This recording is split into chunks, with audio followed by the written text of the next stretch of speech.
Halo Dokter Diki. Halo Sobat Jago, perkenalkan saya Dr. Diki Septian, dokter intensif Puskesmas Pejaguan. Izinkan di sini saya akan men-sharing tentang diabetes mellitus gestasional pada ibu. Ya, untuk materi yang pertama kita harus mengetahui tentang definisi.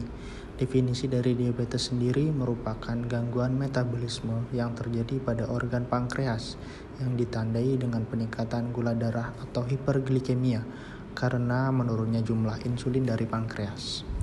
Untuk definisi dari diabetes mellitus gestasional adalah gangguan toleransi glukosa yang pertama kali ditemukan pada wanita yang sedang hamil.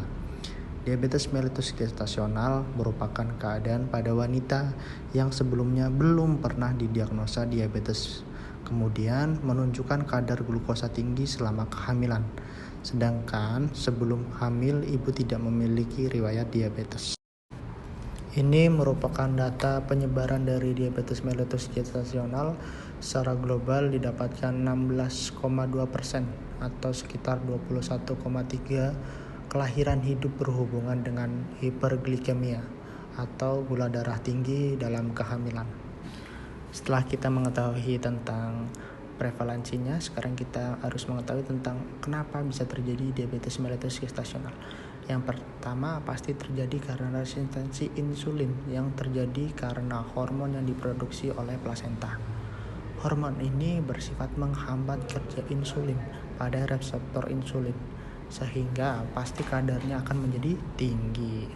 Kemudian diabetes mellitus gestasional biasanya terjadi pada kapan? Pada trimester 2 atau 3. Kemudian untuk selanjutnya kita harus tahu gejala atau ciri-ciri kalau terkena diabetes. Nah, yang pertama itu ada trias. Triasnya apa? Sering lapar, sering haus, dan sering buang air kecil. Kemudian ada gejala lain seperti mudah merasa lelah, penurunan berat badan, infeksi pada vagina, kemudian ada kesemutan pada tangan dan kaki, ada pandangan kabur, kemudian ada yang sering yaitu proses penyembuhan luka yang lama. Selanjutnya tentang faktor risiko dari diabetes mellitus. Yang pertama pasti dia karena berat badan yang berlebihan. Yang kedua yaitu pradiabetes. Diabetes sewaktunya bisa 140 sampai 199, GDP-nya bisa 110 sampai 125. Kemudian yang ketiga, riwayat melahirkan bayi besar. Untuk faktor risiko yang keempat, riwayat melahirkan bayi dengan kelainan kongenital. Untuk yang kelima, riwayat kematian bayi dalam kandungan. Untuk yang keenam, usia kehamilan tua. Selanjutnya yaitu tentang komplikasi pada diabetes mellitus gestasional.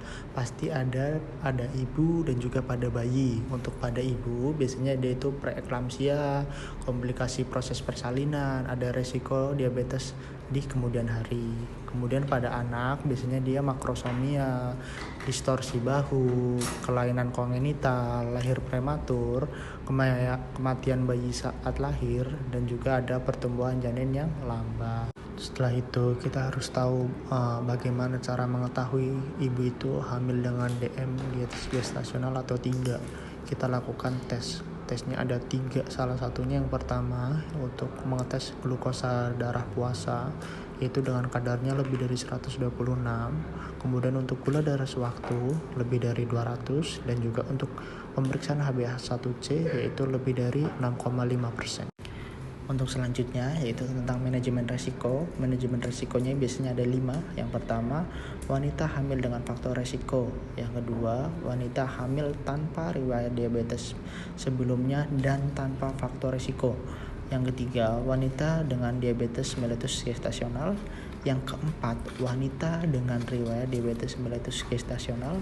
Dan yang kelima, wanita hamil tanpa riwayat diabetes sebelumnya dan tanpa faktor resiko.